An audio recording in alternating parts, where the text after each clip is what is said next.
Olá, meu nome é Adson Manuel, sou da turma 3302 e vou falar um pouco sobre o autor Monteiro Lobato, ou José Bento Renato Monteiro Lobato.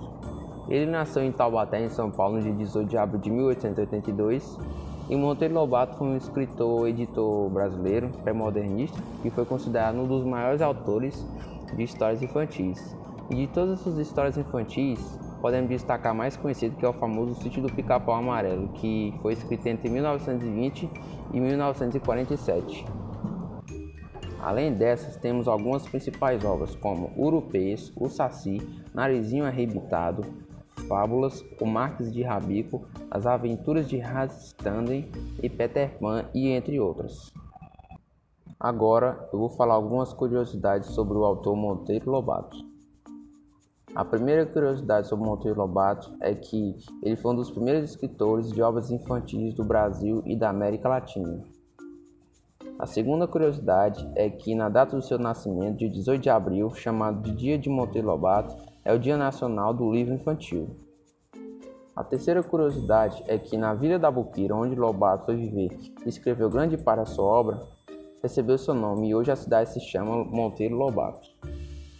A quarta curiosidade, que a fazenda situada nessa cidade, que era antes de seu avô, passou a ser chamada de Sítio do Pica-Pau Amarelo e atualmente é visitada por muitos turistas. A quinta curiosidade é que existem diversas escolas, ruas e bibliotecas no Brasil que levam o nome do escritor. Agora eu vou falar algumas frases conhecidas do autor Monteiro Lobato. Primeira frase: um país se faz com homens e livros. Segunda frase: tudo tem origem nos sonhos. Primeiro sonhamos, depois fazemos. Terceira frase: quem mal lê, mal ouve, mal fala, mal vê. Quarta frase: ainda acabo fazendo livros onde as nossas crianças possam morar. Quinta frase: a mim me salvar as crianças de tanto escrever para elas. Simplifique-me. E isso que eu falei agora foi um pouco sobre o autor José Bento Renato Monteiro Lobato. Meu nome é João Pedro Gomes Oliveira, eu sou da turma 3302 e vou falar um pouco sobre o título da obra do nosso grupo. Bom, a gente foi carregado pelo livro A Menina do Narizinho Arrebitado, que tem esse nome por ter como uma das protagonistas a Narizinho. Nos dias atuais, a Narizinho do Sítio do Pica-Pau Amarelo, que ganhou esse apelido por possuir um nariz arrebitado. Bom, a história se passa em terceira pessoa, porque o narrador tem uma visão geral sobre todos os ângulos da história. Olá, meu nome é Vitor Hugo Nogueira da Silva, sou da turma 3302. Estou aqui para apresentar os personagens da trama escrita por Monteiro Lobato, A Menina do Nariz Arrebitado. Bom, essa trama tem uma personagem principal, que a história gira em torno dela, chamada Lúcia, que recebe o apelido de Narizinho por causa do seu nariz arrebitado. Bom, a Lúcia mora num sítio com sua avó de 70 anos, cujo nome da sua avó não é revelado nessa trama, nessa primeira parte da trama, né? Junto com sua avó no sítio, ela mora também com sua empregada, a empregada da família chamada Tia Anastácia, que a Tia Anastácia é responsável por cuidar da Narizinho. E a Tia Anastácia também foi responsável por dar a melhor amiga da Narizinho, né, chamada Emília, que ela foi a pessoa que costurou a boneca de pano da Narizinho, cuja Narizinho denomina ela como uma boneca muito feininha. Bom, ao decorrer da trama vem surgindo novos personagens, assim como o Mestre Escamado, né, que é o peixe, e o Cascudo, que é o besouro. Eles trabalham pro Príncipe Rei das Águas Claras, né, que é o príncipe do reino que eles habitam. Bom, o maior inimigo desse Príncipe Rei das Águas Claras se chama Escorpião Negro. O Escorpião Negro é o maior inimigo deles. Também no decorrer da trama vai aparecendo personagens que não tem tanta importância assim, que aparecem em algumas cenas do livro, bem poucas, que são o Sapo Major, e outras que aparecem bem importantes também é o Dr. Caramujo. O Dr. Caramujo, que é o doutor mais famoso do reino, o melhor doutor do reino das Águas Claras, e os suas assistentes são as baratas, denominadas suas baratas enfermeiras. Bom, também aparecem outros personagens que aparecem em grandes eventos, como nesse livro teve o baile, né? apareceu personagens como o Caranguejo, né, que ele é o chefe de cozinha, e a Aranha, que é a costureira, né, que costurou o vestido para a Lúcia, o vestido para as princesas e para alguns visitantes do novo baile. Bom, também vem aparecendo novos personagens ao decorrer da trama, que são os grilos da guarda, que eles aparecem bem pouco no livro, e um personagem que ela acha que é inimiga da Narizinho, né? Porque ela quer, dos desejos dela é se casar com o príncipe. E ela se coloca no lugar do Narizinho, tenta se colocar sempre, e o nome dela é Barata Solteirona. Bom, cá estou eu novamente para explicar um pouco do enredo dessa história, né? Da menina do nariz arrebitado. Bom, a história começa com pessoas passando pela porta do sítio de uma velha senhora de 70 anos, né? E falando, nossa, como deve ser triste ser aquela senhora, ou morar isolado do mundo, como deve ser triste a vida daquela senhora. Mas na verdade as pessoas são muito enganadas, muito pelo contrário, pois a velha dona de 70 anos, né? Tem as melhores netas do mundo e o sítio muito bom, onde tem as melhores histórias que acontecem lá. Bom, as suas netas, né, que são a Narizinho, que recebeu esse apelido, né, por causa do seu nariz arrebitado, e sua boneca de pano, Emília, né, que a Emília não fala, muda de nascença. Mas a Emília é só uma boneca de pano que tem um valor, um sentimento da Narizinho, né, como se fosse sua irmã, sua melhor amiga. Bom, a Emília foi feita pela empregada da casa, né, chamada Tia Anastácia. A Tia Anastácia era a pessoa que cuidava da Narizinho, aquela pessoa que deixava a Narizinho brincar e depois ia lá chamar a Narizinho, né, no seu horário. Bom, a Narizinho, ela era uma menina, né, gostava muito de ir para a beira de um rio, onde ela alimentava os peixes, né, os lambaris e todos os peixes bonitinhos. Um belo dia, né, ela foi com sua amiga Emília, né, sua boneca Emília, e nesse dia ela estava muito cansada e resolveu deitar na beira do rio e acabou pegando no sono, juntamente com sua boneca. Bom, depois que ela pega no sono, dá a entender que ela acorda, né, e começa a imaginar certas coisas, né. Bom, ela começa a imaginar um peixe vestido de gente e um besouro vestido de gente no seu rosto, né, tentando adivinhar o que ela poderia ser, né. Eles começam mexendo na sua sobrancelha, mexendo nos seus cílios e, por final, mexendo no seu nariz, né, porque o nariz é o que chama mais atenção na Narizinho. Bom, eles começam a mexer no nariz dela e ela percebe, né, que eles estão mexendo e ela tenta ficar o mais imóvel possível. Porém, ela não consegue quando o besouro, né, começa a espetar o nariz dela. E ela não se aguenta e acaba espirrando, jogando eles para longe, né? Que é o Doutor Escamoso e o seu besouro, né? Seu melhor amigo. Bom, depois disso ela se levanta, né, e começa a conversar com eles e ela responde quem é você e ela vai tentar se explicar, né, falando que ela sempre vem aqui, sempre ela era a menina que dava comida pra eles, pergunta se eles não estão reconhecendo ela.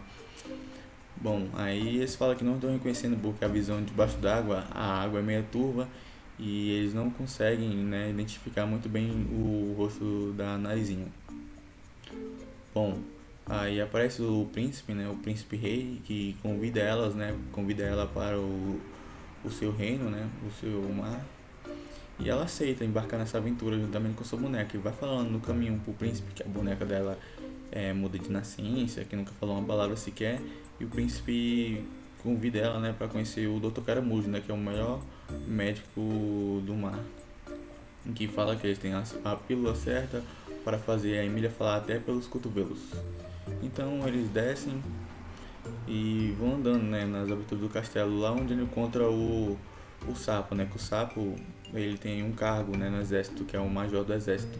E esse sapo está dormindo no sono, então eles resolvem fazer uma brincadeira, né, com esse sapo que é o estilo de mulher enquanto ele dorme.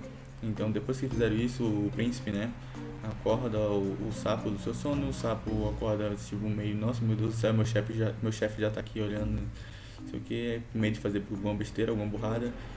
E o chefe, né, o rei, pergunta pra ele por que ele tá vestido daquele jeito. E ele fala, não, que isso, não tô vestido assim não. Então ele se olha pro espelho mais próximo, né, que é o espelho que o peixe mostra pra ele. E ele vê, né, a situação dele, que ele se encontra. Então, nessa primeira parte do livro, o príncipe, né, resolve julgar aquele sapo, né, condená-lo a comer 50 pedras ao invés das 50 moscas que tinham prometido para ele. Bom, depois de todo esse incidente que aconteceu aí com o sapo, depois de sua condenação, que ele foi condenado a comer as 50 pedras, eles adentraram o castelo, né, em busca do Dr. Caramujo, né? E que quando chegaram perto do Dr. Caramujo, eles descobriram, né, uma história que tinha acontecido, onde uma rã fez um atentado, né, contra a família de insetos, onde ela comeu seus 80 filhos, né, 80 filhotes lá nos ovos. E o pai, né, dessa família de insetos também ficou muito ferido e estava no consultório, né, do doutor. Bom, já que o pai estava muito ferido, entrou em consenso com as enfermeiras, com ele, com todos ali, que era melhor ele levar uma injeção, né, uma injeção letal para morrer tranquilamente, não ficar sofrendo. E enquanto a Han, né, foi condenada ao enforcamento. Bom, depois dessa cena, né, o príncipe, né, que convida a Narizinho, né, pro evento que vai acontecer no seu reino, no seu castelo. E lá nesse evento, né, ocorre um grande jantar, né, o jantar preparado pelo caranguejo, né, que é o chefe da cozinha, um jantar bom. E depois desse enorme jantar, né, a Narizinho vai conversar com a Aranha, né, que é a costureira, onde a Aranha faz um belo vestido para a Narizinho, né, ficar a pessoa mais linda do baile, acompanhada do príncipe. E ela chega lá acompanhada do príncipe, né, andando pelo baile, e eles começam uma valsa, né, todo mundo para olhar a valsa deles, olhar a dança deles e ver como é bonita. Algumas pessoas com inveja da Narizinho, debochando dela, tipo a barata, né? Uma barata que sempre sonhou em casar com o príncipe. Mas todos sabem, na verdade, ela tava a mulher mais linda do baile dançando. Bom, depois que acabou todo, todo esse baile, né? Ela ficou conversando com o príncipe, conversando com algumas aranhas, com o seu novo amigo, né? O amigo do príncipe chamado Escamoso.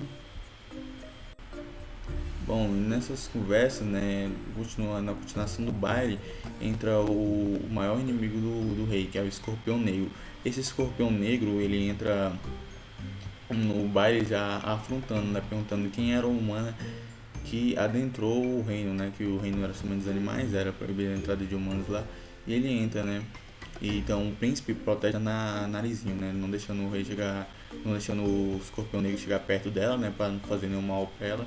E eles travam uma batalha onde o Escorpião fica muito ferido e ele acaba sendo preso em uma masmorra.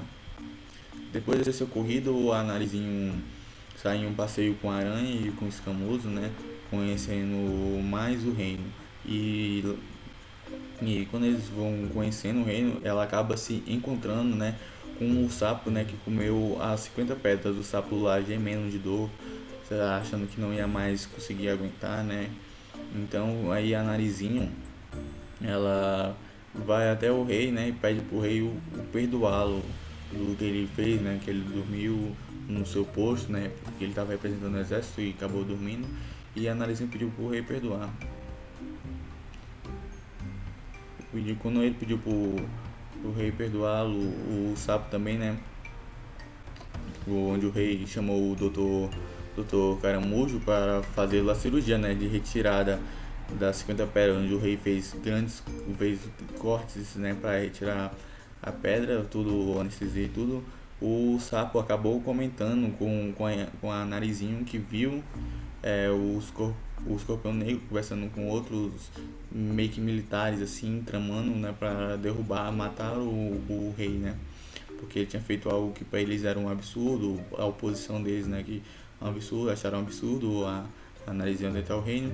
Então o sapo, né, depois de curado, retirar todas as suas 50 pedras, contou para Narizinho, e a Narizinho foi correndo, né, contar para o seu rei, né, o seu príncipe rei das Águas Claras. Bom, a Narizinho contou tudo, então o príncipe acreditou nela, né, e tramou, né, uma defesa, né, uma armadilha para prender todos esses opositores, e prendeu. E quando isso acabou, né, a Narizinho foi lá, né, agradecer o rei, O rei também foi agradecer a Narizinho por ter contado e ter salvo sua vida, né?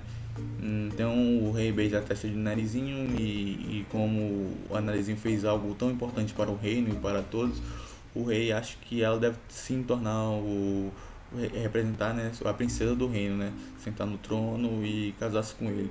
E quando eles trocam fortes declarações, a empregada, né, tia Anastácia, fica chamando a Narizinho, chamando, até que a Narizinho acorda do seu sonho, né, que tudo isso foi um sonho, e ela volta para casa com sua boneca e feliz. Olá, tudo bem? Meu nome é Carl Nunes e eu vou falar algumas características do movimento literário que estão presentes dentro da obra A Menina do Narizinho Arrebitado.